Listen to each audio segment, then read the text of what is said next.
진짜 열렬하게 박수 치시네요. 감사합니다.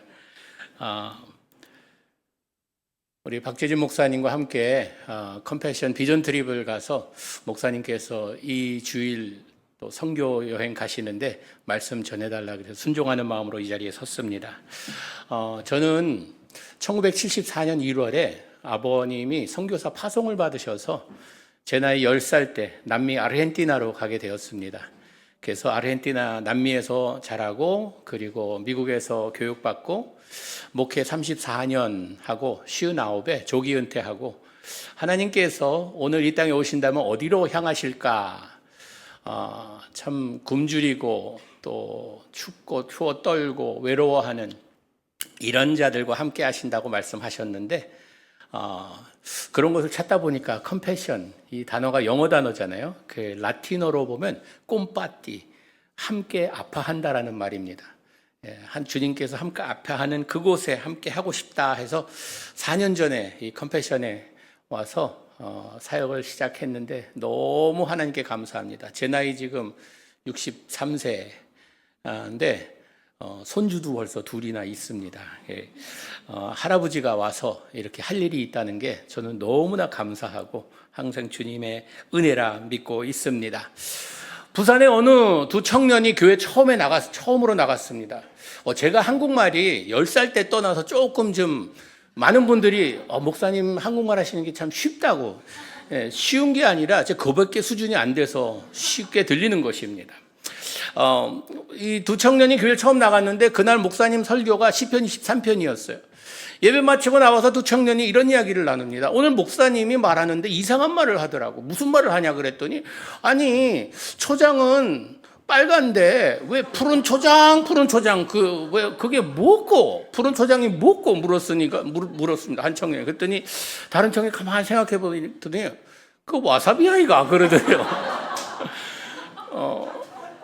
여러분 우리는 너무나 우스운 얘기잖아요. 주님 푸른 초장 하면 뭔지 딱 알고 그러잖아요. 때로는 우리가 신앙생활을 오래 하다 보면 익숙한 단어들이 우리에게 너무 익숙하다 보니까 그냥 지나갈 때가 있습니다. 성경을 털면요 제일 많이 나오는 단어가 아마 사랑일 것입니다. 이 사랑이라는 단어는요 우리가 너무나 익숙하잖아요. 오늘 찬양에도 나오고 보면은 이 사랑에 대한 이야기를 많이 하는데 여러분 어떻습니까? 사랑을 잘 하고 계십니까? 하나님께서도 세상을 사랑하셨어요. 그래서 독생자를 보내주셨잖아요. 동기부여가 무엇이었는가? 예수님을 보내주신 사랑이었다는 것입니다. 하나님이 세상을 이처럼 사랑하사 독생자를 주셨어요. 예수님이 오셔서 말씀하신 질문을 받았어요. 제일 큰 계명이 무엇입니까? 하자 사랑에 대해 말씀하셨어요. 이웃을 사랑하라. 그리고 하나님을 사랑하는 이것에 대해서 말씀하셨어요. 그리고 제자들에게 이런 말씀을 하십니다. 세상 사람들이 너희들이 내 제자인 줄 뭘 보고 알겠느냐? 너희들이 사랑하는 것을 보고 내 제자인 줄 알리라 라고 말씀하십니다. 사도 바울도 이야기합니다. 사도 바울도요 성령의 열매를 이야기할 때 제일 먼저 사랑을 이야기합니다. 그뿐 아니라 이 사랑장으로 불리우는 고린도전서 13장에 우리가 예언을 하고 방언을 하고 놀라운 일을 행하고 대단한 일을 행할지라도 사랑이 없으면 꽝이래요. 아무것도 아니라는 것입니다. 무슨 말인가 하면 내가 교회 개근할 정도로 열심히 다니고 성경 지식이 아주 풍성하고 교회에서 열심히 봉사하고 헌금도 잘하고 하는데 내 삶에 사랑이 없다? 그러면 꽝이라는 것입니다. 믿음, 소망, 사랑 이 세 가지는 다 있어야 하지만 그 중에 한 가지 최고를 뽑으라면 사랑이라고 이야기합니다. 오늘 본문 말씀에도 보니까 하나님 사랑하는 자들아로 시작해요. 누구에게 하는 말씀입니까? 사랑하는 자들은 우리입니다. 하나님이 사랑해서 우리를 구원해 주셨잖아요. 우리에게 말씀하시는데 하나님은 사랑이래요. 사랑은 하나님으로부터 왔고 하나님을 안다고 하는 사람들은 이 사랑을 알아야 된다는 것입니다. 이 사랑을 모르는 사람들은 하나님을 모르는 자들이고 이 사랑을 할 줄 모르는 자는 믿지 않는 자들이라는 것입니다. 그 해석이에요. 여러분 이만큼 우리에겐 사랑이 중요하다는 것입니다. 다른 거 다 잘하더라도 사랑을 제대로 못하면 꽝이라는 것입니다. 아무것도 아니라는 것입니다. 그래서 우리 오늘 사랑에 대해서 좀 나눠보려고 합니다. 여러분 우리가 사랑을 잘하고 계십니까? 예수 그리스도 자녀로서 다른 사람들이 나를 볼 때 저 사람은 사랑꾼이야 라고 이런 말을 듣고 계십니까? 아니면 내가 나타나면 무서워서 슬슬 피해 다닙니까? 내가 나타나면 저 사람이 또 무슨 얘기를 할까? 가시도든말 하지 않을까? 두려워하고 이런 사람입니까? 우리가 익숙한 사랑은요, 이 감정에 이끌린 사랑입니다. 사랑스러운 사람, 사랑할 만한 사람은 우리가 잘 사랑합니다. 이런 사랑은 세상 사람들도 할 수 있다고 이야기합니다. 근데 예수님께서 하시는 말씀은요, 이 감정의 사랑이 아니에요. 우리는 감정의 사랑에 너무나 익숙해져 있어서 이 감정은 놀라운 능력을 가지고 있습니다. 감정이 상하면요, 이 다른 사람을, 상하게 한 사람을 해치려고 해요. 감정이 감동을 받으면요, 이 지갑이 열립니다. 우리가 신앙생활 할 때 이 감정으로 feel이 올 때 해야겠다라고 하면요, 이 굉장히 위험한 일입니다. 왜? 감정은 믿을 만한 것이 못 되거든요. 결혼하신 분들, 결혼 왜 하셨어요? 감정이 끌려서 결혼했잖아요. 뭐 아무 감정 없는데, 이제 내가 편안하게 살았으니 고생 한번 해보자. 그러고 결혼하셨어요? 아니잖아요. 감정이 끌려서 당신 없으면 못 살겠다 그러고 결혼했는데 얼마 살다 보니까 감정이 또 바뀌어요. 당신 때문에 못 살겠대. 여러분, 우리 아이들 안았을 때 얼마나 예뻤어요. 하나님의 선물, 나에게 주신 축복, 얼마나 우리 감정이 내 눈에 넣어도 안 아프고 내 목숨보다 소중한 이런 아이들이요, 사춘기에 접어들면 그 놀라운 하나님의 선물의 감정이 나의 십자가로 바뀌어요. 내가 지고 가야 할 십자가, 주여 힘을 주시옵소서. 바뀌어요. 왜 그래요? 감정은요, 상황에 따라 바뀌기 때문입니다. 우리가 신앙생활 하면서 이 감정을 무시하라는 것이 아닙니다. 감정이 나의 신앙생활의 엔진이 되면 안 된다는 것이에요. 이게 사랑이 끌고 가야죠. 이 감정이 끌고 가다 보면 엉뚱한 데로 간다는 것입니다. 그러면 하나님이 말씀하시는 지금 이 성경의 사랑은 어떤 사랑인가? 순종을 선택하는 사랑입니다. 예수님께서 어떻게 사랑하라고 말씀하세요? 원수까지도 사랑하래요. 여러분, 원수 사랑하는 게 가능합니까? 좋은 원수는요, 죽은 원수예요. 어떻게 사랑을 해요? 원수를 사랑하라니, 그건 말이 됩니까? 안 되잖아요. 그런데 주님이 말씀하셨으니 내가 순종하려고 몸부림치는 거예요. 지어먹고라도 사랑하려고 하는 거예요. 그게 성경이 말하는 사랑입니다. 순종을 선택하는 거예요. 성경에 보면 골로새서 3장 14절에 이 모든 것 위에 사랑을 더하래요. 영어 성경에 보면 and above all these put on love라고 되어 있어요. 이게 어떤 의미인가 하면요, 사랑을 우리가 오늘 교회 올 때 옷을 골라서 입고 왔잖아요. 옷을 골라놨고 입어줘라 한다고 입어집니까? 손을 다 놓고 해야지 옷이 입혀지잖아요. 그런 것처럼 사랑은요, 그냥 사랑해야지 하고 마음먹었다고 사랑해지는 것이 아니라 put on, 이걸 의도적으로 일부러 내가 그 길을 선택해서 가야 된다는 것입니다. 자동적으로 교회 오래 다녔다고 이루어지는 것이 아닙니다. 내가 성경 지식이 많다고 그냥 생기는 것이 아니에요. 성경에 보니까 자녀들아, 우리가 말과 혀로만 사랑하지 말고 행함과 진실로 사랑하자라고 되어 있습니다. 그냥 마음 먹는 것이 아니라 내가 해야겠다라고 결단만 하고 끝나는 것이 아니라 진짜로 그 길을 순종하며 걷는 것입니다. 힘들고 어려울지라도. 하나님의 사랑은 현실적이고 실천적인 이런 사랑입니다. 하나님이 세상을 이처럼 사랑하셔서 뭘 하셨어요? 액션으로 옮기셨어요. 독생자를 보내셨어요. 야, 너희들 내가 사랑해. 이 위에서 그냥 내 용서해 줄게. 다 그냥 괜찮아? 이것이 아니라 행동으로 옮기신 것처럼. 여러분, 그러기 위해선 우리가 이 사랑을 맛봐야 합니다. 하나님의 사랑을 먼저 맛봐야 그 사랑이 어떤 사랑인지 알게 된다는 것이에요. 제가 이민자로 49년, 거의 50년을 해외에 살았잖아요. 4년 전에 한국에 나왔는데 한국에서 합법적으로 일하려면 이 거소증이라는 걸 만들어야 되는데 그 만드는데 한 2달 걸렸습니다. 명동 호텔에서 2달을 묵어야 됐어요. 먹어야 되잖아요. 맛집 앱을 깔았어요. 한국 맛집 많다 그러니 그래서 그 근처에 있는 맛집을 찾아다니 5군데 갔습니다. 그런데 3군데는요 맛이 없었어요. 청국장 천국에서 맛보는 청국장이라고 했는데 냄새나고 별로 안 맛있었어요. 2군데는 그래도 괜찮았는데 그렇게 맛집이라고 하기. 그때 제가 깨달은 게 다른 사람이 아무리 맛집이라 그래도 내 입에 맞아야 맛집이에요. 내가 먹어보고 맛있다 그래야 맛집이라는 것입니다. 하나님의 사랑도 마찬가지예요. 시편 기자는 34편에 이렇게 이야기합니다. 하나님의 선하심을 맛보아 알지어다. Taste and see that the Lord is good. 하나님을 맛보아 알라고 이야기합니다. 하나님의 사랑도 우리가 먼저 맛을 알아야 돼요. 그 사랑이 어떤 사랑인지 알아야 우리가 그 사랑에 응할 수 있다는 것입니다. 그럼 하나님의 사랑이 어떤 사랑인지 오늘 시간의 제한이 있기 때문에 제가 두 가지만 나누도록 하겠습니다. 하나님의 사랑은 어떠한 사랑인가? 하나님의 사랑은요, 용서하는 사랑입니다. 우리가 아직 죄인 되었을 때에 우리를 위해 십자가에 달려 돌아가심으로 하나님의 사랑을 입증하여 주셨어요. 우리가 사랑스럽고 우리가 착하고 이쁘게 굴기 때문에 이제는 됐구나 하고 우리를 사랑해 주신 것이 아니라 아직 옳고 그름을 판단하지도 못하고 아직도 죄 가운데 거하고 있는 우리들을 사랑해 주셨다는 것입니다. 이게 하나님의 사랑이에요. 용서해 주셨어요. 너의 죄가 주홍같이 붉을지라도 눈과 같이 희게 해주시겠다고.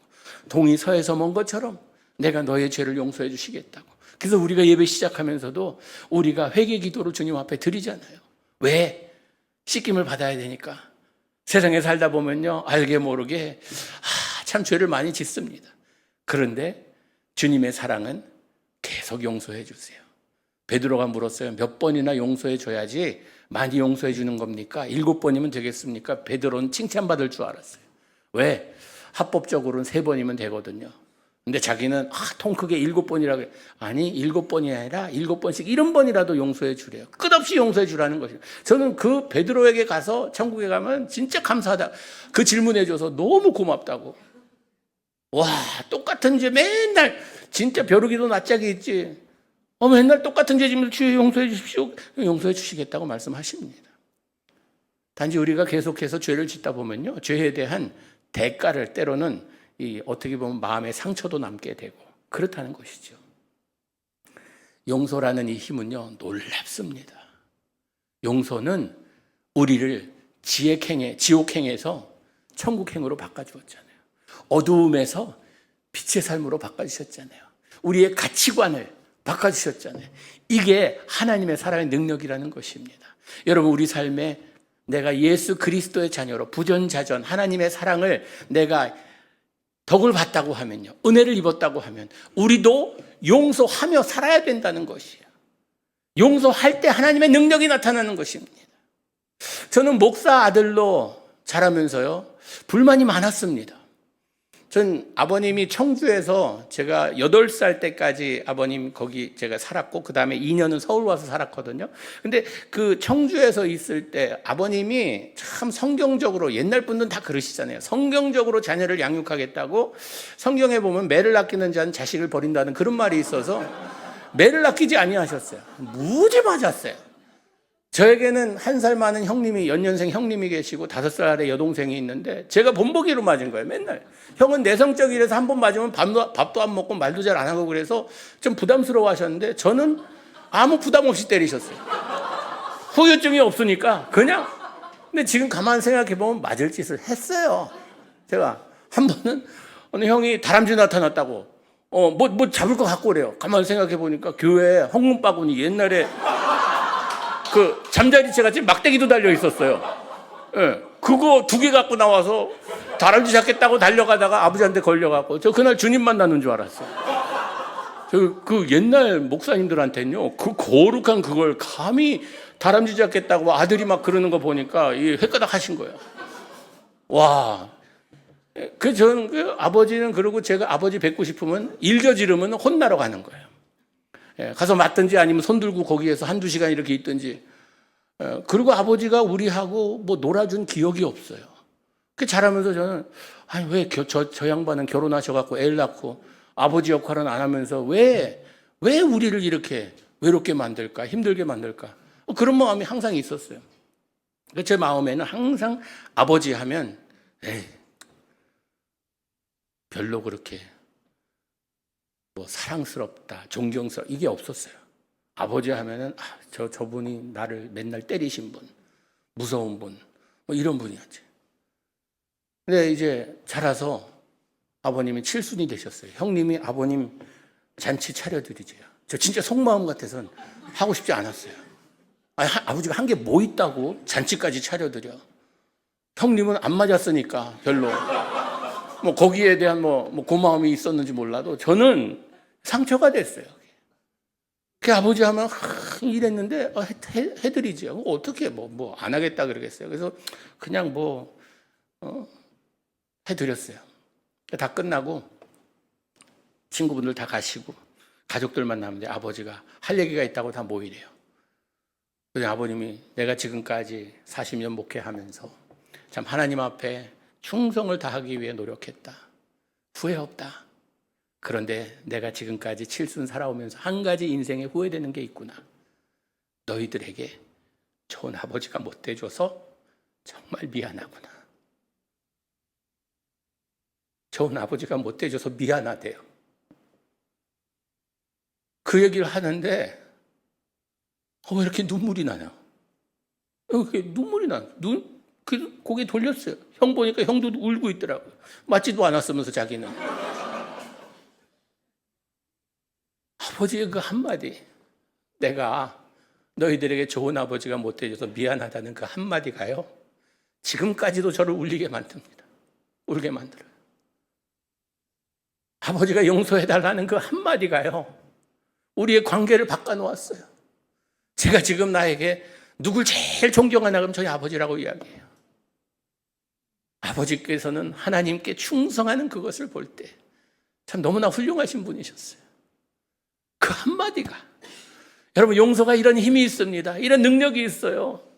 관계를 회복할 뿐 아니라 참으로 그 안에서의 아름다운 열매를 맺게 해준다는 것입니다. 여러분, 목사님은 내가 경험한 거 경험하지 못해서 그렇게 용서하라고 쉽게 말씀하십니다. 아니요, 쉽게 이야기하는 거 아닙니다. 힘듭니다. 어렵습니다. 그런데 용서하지 않는 그 결과물과 용서하는 그 결과물은요, 이거 하늘과 땅 차이입니다. 천국과 지옥 차이예요. 그 용서해야 돼요. 성경에 보니까 뜨겁게 사랑할지니 사랑은 허다한 죄를 덮는데요. 이거 그냥 누가 잘못하면 그냥 덮어주고 쉬쉬하고 그냥 모른 척, 이게 아니라 용서를 의미하는 것입니다. 누가 나에게 죄를 범했더라도, 나를 힘들게 했더라도, 나에게 상처를 줬더라도, 아니면 내가 누구에게 상처를 주었을 때, 이렇게 이야기하면 한국 남자분들 좀 연세가 있으신 분들은요, 평생 그렇게 살아왔는데, 아니요. 자녀들에게 부모의 영향력은요, 부모님 돌아가신 다음에도 우리 생명 마치는 그날까지 지속됩니다. 하세요. 자존심 내려놓고 하세요. 할 때 천국을 맛보게 되리라 믿습니다. 하나님이 우리를 용서해 주신 것처럼. 두 번째로는요, 하나님의 사랑은 헌신적이고 희생적인 사랑입니다. 하나님께서는 우리에게 사랑하셨는데 그냥 쓰다가 남은 찌끄러기를 우리에게 주신 게 아니라 최고를 주셨잖아요. 하나님의 자녀라 하면요, 우리도 이러한 사랑을 줄 줄 알아야 돼요. 여러분, 우리가 우리 자녀들 사랑하는 것 너무나 당연하게 생각하죠. 우리 자녀들은 참 귀합니다. 저희 집에 아이가 좀 많습니다. 6아이입니다. 결혼 한 번 했어요. 미국 사람한테 6이라 그러면 결혼 몇 번 해서 첫 결혼해서 몇 아이, 두 번째 결혼 이렇게 묻는데, 하나님께서 이제 제 아내하고 캠퍼스 커플이었는데 미국에서 만나서 대학교에서 만나서 결혼했는데, 결혼하기 전에 아내가 약속을 하나 해줘야 자기가 예스 할 수 있다고 2가지 약속해달라고 했는데, 첫째 그 한 가지만 이야기하면 우리는 입양을 해야 된대요. 아내가 입양인이거든요. 자기가 받은 사랑 자기도 나눠주고 싶다고. 그래서 그때야 뭐든지 예스 해야죠. 노했다가는 이게 큰일 나니까. 그래서 그랬는데 우리 아이가 계속 생기는 거예요. 결혼하고 나서 내 아이를 그냥 30전에 다 놔버렸어요. 그 이제 넷째가 한 4살 반쯤 됐는데 아내가 입양 얘기를 꺼내는 거예요. 그래서 우리 내 아이 있는데 어떻게 또 입양하냐니까 약속하지 않았냐. 그래서 뭐 약속했으니까. 근데 저에겐 한 가지 큰 고민이 있었습니다. 똑같이 사랑할 수 있을까? 내 자식은 내 자식이니까 사랑할 수 있죠. 우리 애니까 당연히 사랑해야죠. 그런데 입양한 아이는 남의 애잖아요. 우리 이 유교 문화가요, 입양에 대한 편견이 굉장히 심하잖아요. 머리털 검은 짐승 집안에 들이지 말라는 뭐 이런 얘기부터 시작해서 하여튼 굉장히 이상한 눈으로 바라보는 것이 이 입양 아들입니다. 남의 애라 생각해서. 그래서 그때부터 우리 애들은, 내 아이는 발로 차도 그냥 아빠 그러고 다시 와요. 근데 똑같이 사랑 못할 것 같은 그런 마음이 자꾸 생기는 거예요.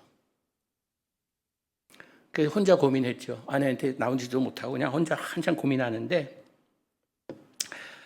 하루아침에 이제 큐티를 하는데 청지기에 관한 말씀이었습니다. 하나님께서 이 말씀을 통해서 성령님께서 이렇게 저한테 질문하시는 것 같았어요. 형은아, 내 물질 누구 거냐? 다 주님 거예요. 여러분, 없는 사람은 주님 거라 그러기 쉽습니다. 또 이게 신용카드 빚이 많은 사람은요, 주님 거라, 주님 당장 다 갖고 가셔도 더 괜찮습니다. 빚이 많으면 많을수록 주의 것입니다. 내 시간 누구 거냐? 주님 것이죠, 당연히. 내 자식 누구 거냐? 내 새끼 하는데 하나님 거 같기도 하고 내 거 같기도 하고 알쏭달쏭한 거예요. 근데 그때 성령님께서 저에게 뭘 리마인드 시켜주셨냐면, 저희 교회 항상 신생아가 나오면요, 부모님들이 데리고 나서 제가 그 갓난아기를 안고 기도해줘요. 주님, 이 가정해 주신 생명의 선물입니다. 이 아이는 주님께 속한 아이입니다. 주님 겁니다. 주님 거니까 소중한 것입니다. 이 부모에게 모든 지혜와 능력을 허락하셔서 주님이 이 아이를 잘 양육하게 해주세요. 남의 애는 주님의 거니까 잘 키우게 해달라고 기도해드리고, 내 거는 내 거라 생각했던 거예요. 그때 한 대 얻어맞은 것 같으면서, 와, 우리 아이가 나에게 소중한 것은 내 거이기 때문에 소중한 게 아니라 하나님 것이기 때문에 소중한 것이구나라는 걸 깨닫게 해주셨어요. 그렇게 생각하니까요, 이 내 아이는 하나님의 택배 방법만 틀린 거예요. 이 내 아이는 엄마 배 타고 왔어요. 이 애는 비행기 타고 올 아이예요. 하나님이 우리 집에 보내시는 방법만 틀리다 뿐이지 하나님께 속한 아이라는 것입니다. 그 다섯째를, 딸을 청주에서 입양을 해서 저희 집에 21개월 때 왔어요. 아직 2돌도 안 됐는데 왔는데, 이렇게 보통 애들이 끌어안으면요, 같이 안깁니다. 몸을 기대요. 얘를 이름이 은솔이에요. 은솔아 사랑해 그러고 I love you 안았는데, 얘는 장작개비 안는 거 같는 거예요. 뽀뽀 지르고 있는 거예요. 안겨야 되는데 같이 뽀뽀 지르고, 왜 이러지? 뭐 문제가 있나? 그래서 엄마가 한번 안아주고선 안는데도 거기도 막 뻣뻣해하고 이런 거예요. 사회복지사한테 연락을 했어요. 얘가 왜 이러냐고, 뭐가 잘못된 것 같다 그랬더니, 보육원에서 자란 아이들이요, 사랑을 받아본 적이 없는 거예요. 먹을 거 잘 먹고 입을 거 잘 입더라도 사랑을 받아본 적이 없는 거예요. 사랑을 받아보지 않았으니까 사랑이 뭔지 몰라요. 사랑한다 하고 안아줘도 어떻게 반응할지 모르는 거예요. 그 뻣뻣한 거예요. 그러면서 계속 아직 2돌도 안 됐는데 눈치를 보는 거예요. 왜? 버림의 아픔이 있으니까. 얘는 생모한테도 버림받고 어떻게 보면 보육원에서도 버림받았다 생각하는 거예요. 왜냐하면 자기가 익숙한 것, 자기의 의견을 묻지 않고 그냥 갑자기 누가 와서 데리고 가면서 이제 엄마 아빠라고 그러면서, 그러니까 얘는 굉장한 그 두려움이 있는 거예요. 그러면서 계속 눈치를 보는 거예요. 어디 다쳐도 아프다고도 안 그러고, 한 번은 방에서 퀴리퀴리한 냄새가 나서 가봤더니 어디 지어보니까 얘가 먹은 게 체해갖고 토했어요. 혼날까봐 이걸 다 옷으로 덮고 이불로 덮어놨던 거예요. 며칠 동안을. 버림의 두려움 때문에. 얼마나 많이 울고 끌어안고 기도했는지 모릅니다. 하나님이 이 아이에게 사랑을 알게 해주세요. 사랑을 맛보게 해주세요. 그러면서 조금씩 익숙해져 갔어요. 저희 가정에. 얘가 8살이 됐습니다. 저희 집에 온 지 6년이 됐죠. 감사절날 아이들이 돌아가면서 이제 자기가 이번 해 감사한 거 2가지씩 이야기하자고 해서 돌아가는데 우리 5째 차례가 왔어요. 자기 2가지 감사한 게 이거래요. 첫째, 세상에 많은 가족들이 있는데 하나님이 이 가정의 나를 보내줘서 너무 감사하대요. 그리고 세상에 많은 엄마 아빠들이 있는데 엄마 아빠가 내 엄마 아빠 돼줘서 너무 감사하대요. 그 얘기 딱 듣는데 아내 보니까 벌써 울고, 저 아내 보고 또 하자. 그래서 6째 입양한 거예요. 여러분, 사랑이 이런 힘이 있습니다. 사랑이 이런 능력이 있어요. 인생을 바꿔놓습니다. 여러분, 가난 컴패션에서는요, 절대 빈곤 지역의 아이들과 후원자와 연결해서 이 아이들이 예수 그리스도의 복음으로 후원을 받으며 양육을 받습니다. 여러분, 이 아이들에게 이제 졸업한 아이들, 이제 어른이 돼서 직장 생활하며 이렇게 어떻게 보면 세상적으로 볼 때도 성공한 이런 아이들에게 묻습니다. 너희들에게 후원자는 어떤 의미냐? 후원은 어떤 의미를 가지고 있냐면 하나님의 놀라운 사랑이라고 이야기합니다. 여러분, 사랑을 받는 사람은요, 뭐가 달라도 다릅니다. 저희 집에 애들이 많다 보니까 보통 저는 다 미국에 있어요, 가족들이. 근데 아이들이 다 자기들이 원하는 일을 하라고, 엄마 아빠가 뭐 너희들에게 뭘 해라 뭐 이거 아니라 우리 5째는요 공부에 별로 취미가 없었어요. 진짜 공부에 취미가 없어요. 책상 앞에 앉아서 3시간 앉아 있어도요 그 학교에서 받아오는 성적표 보면요 다들 시들시들하고, 예, 거의가 다 C예요. A, B, C, D도 있고요. 예, 가끔 쌍권총도 차요. 공부를 너무, 예, 그래서 얘가 머리가 나쁜가? 아니요. 굉장히 애가 머리가 빨리빨리 돌아. 순발력이 굉장히 좋아요. 근데 그러면서 이제 대학교 1년 다니고 나서 엄마 아빠 자기는 공부로 승부할 자신이 없대요. 뭐 할래 그랬더니 자기는 사업하겠대요. 무슨 사업겠냐? 커피 사업하겠대요. 바리스타 되는 게 자기 꿈이래요. 바리스타 됐어요. 지금 LA에 유명한 거기서 이제 일하다가 지금 뉴욕으로 이번 달 말에 옮겨요. 그래서 그러면서 하는 말이, 자기는 엄마 아빠가 자기가 공부 안 하고 이거 한다 그러면은 자기를 미워하고 막 정죄하고 막 이럴 줄 알았대요. 그런데 끝까지 사랑해줘서 자기는 너무 고맙다고. 여러분, 자녀들이 필요한 건 뭐 부모님들이 좋은 거 많이 해주는 거 필요하겠죠. 좋아하겠죠. 근데 그보다 더 중요한 것은요, 여러분의 사랑입니다. 제가 지금 전쟁 시작하기 바로 전에 악뮤 2 형제 자매 있죠. 같이 비전 트립을 우간다에 갔어요. 근데 가자마자 전쟁이 터져갖고 돌아올 때 진짜 고생 많이 했어요. 근데 그 2 형제 자매를 보면서 너무 훌륭하게 자란 거예요. 믿음이 새로 자기들의 기획사를 차리면서 이제 내일 모레 계엄 예배를 드린대요.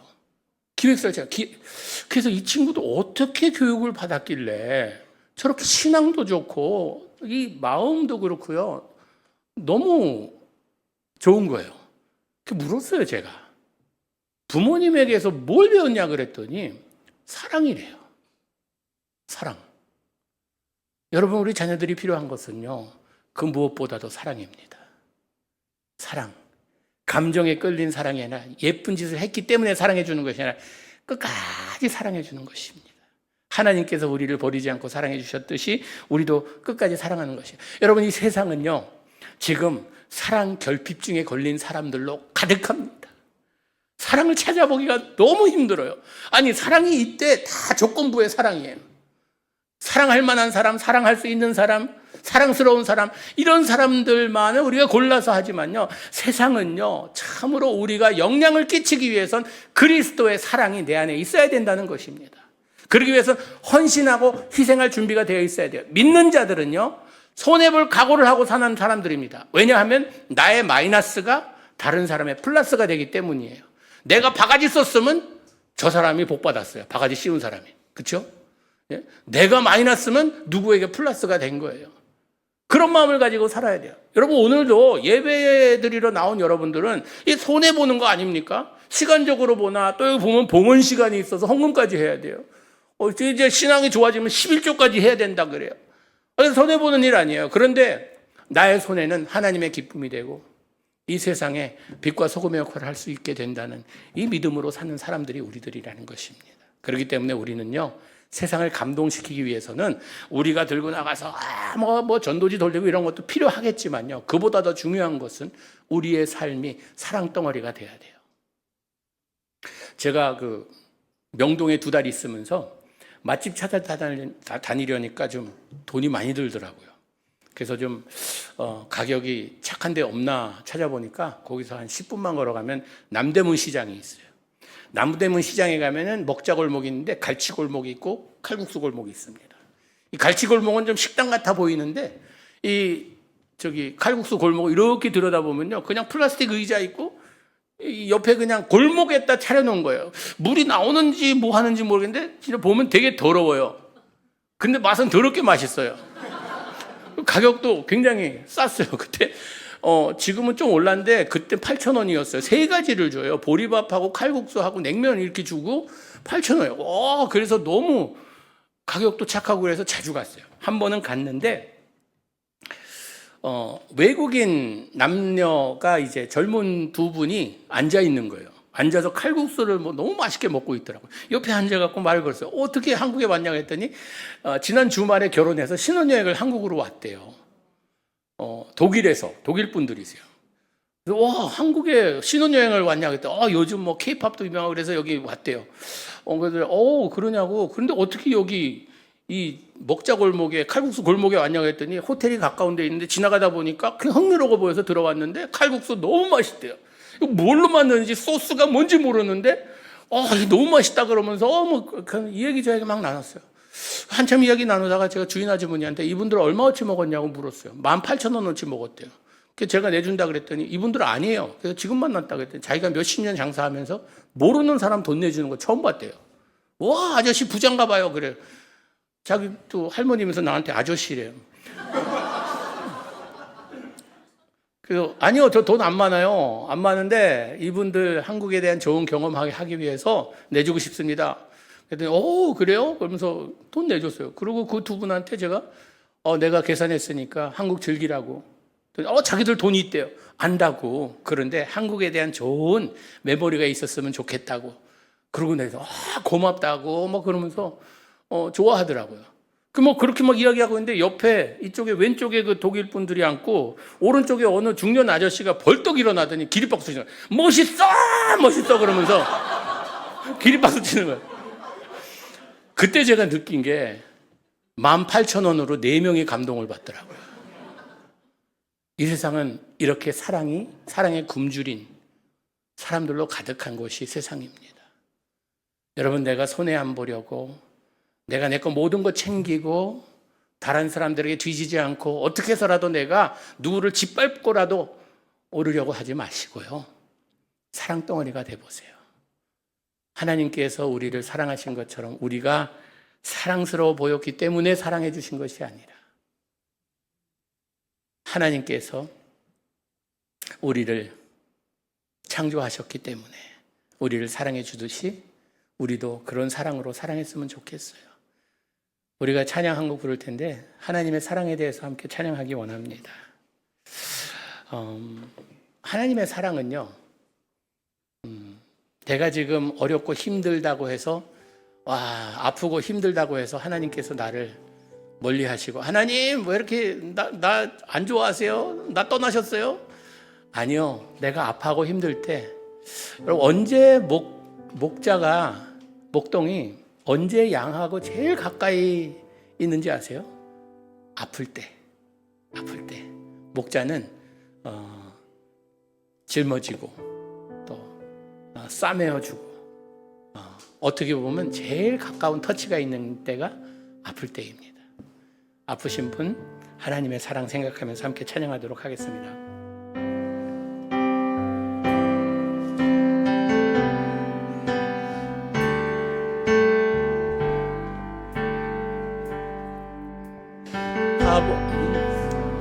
내가 노래해. 아버지 은혜 내가 노래해. 그 사랑 변함없으신 거짓 없으신 성실하신 그 사랑 상한 갈 때 꺾지 아니하시는 상한 갈 때 꺾지 않으시는 꺼져가는 등불 끄지 않는 그 사랑 변함없으신 거짓 없으신 성실하신 그 사랑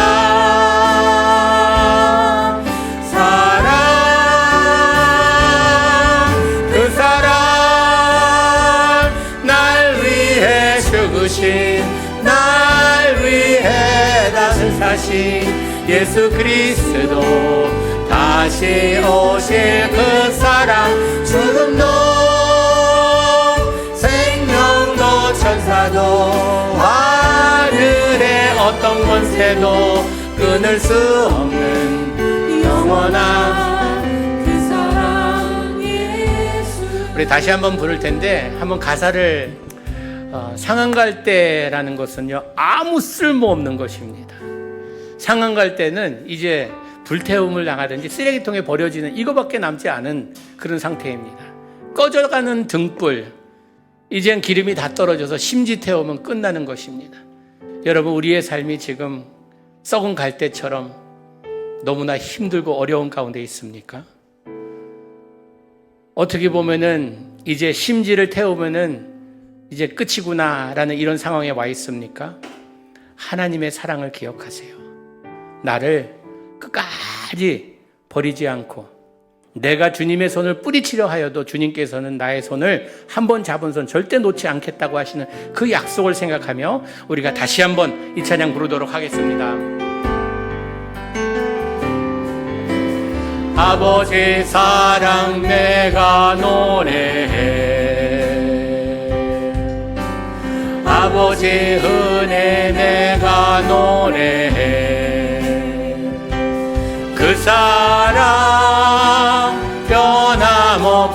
변함없으신 거짓 없으신 성실하신 그 사랑 상한 갈 때 꺾지 않으시는 꺼져가는 등불 끄지 않는 그 사랑 변함없으신 거짓 없으신 성실하신 그 사랑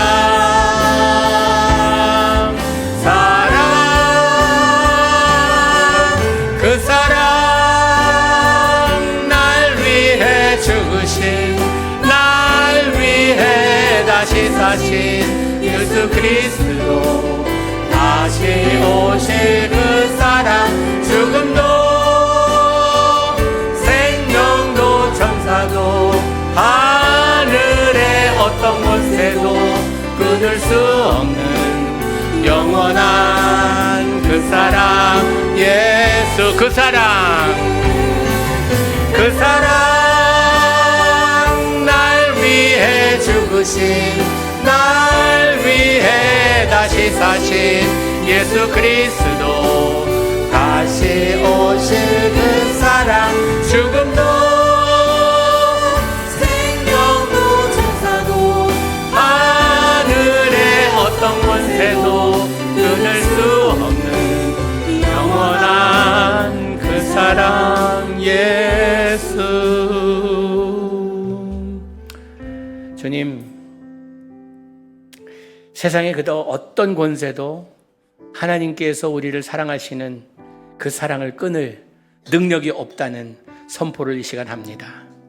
주님, 내가 힘들 때, 어려울 때, 아플 때, 정말로 사망의 음침한 골짜기를 다닐 때 주님께서 나를 버리지 아니하시고 떠나지 아니하시고 더욱더 가까이 나를 챙겨주시고 아껴주시고 싸매주시고 돌봐주시는 그 주님의 사랑을 믿습니다.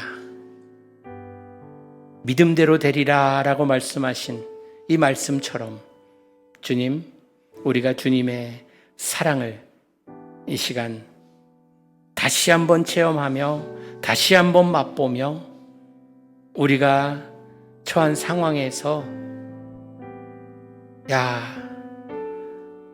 하나님도 나를 버리셨구나라는 이런 어리석은 생각하지 않게 하시고 하나님께서 나를 단련시켜서 더욱더 하나님이 쓸만한 자녀로 삼으시려나 보다라는 주님 이러한 마음으로 우리가 주님 앞에 올바로 서게 하여 주시옵소서. 지금 우리 주 예수 그리스도의 은혜와 하나님 아버지의 크신 사랑과 성령의 감화 감동 우리를 매일 인도하심이 오늘 주님의 사랑을 받고 또 주님의 자녀로서 그 사랑을 나누며 살기로 다짐하는 우리 모든 주의 자녀들 머리머리 위에 지금부터 영원토록 함께 하시기를 간절히 축원하옵나이다. 아멘.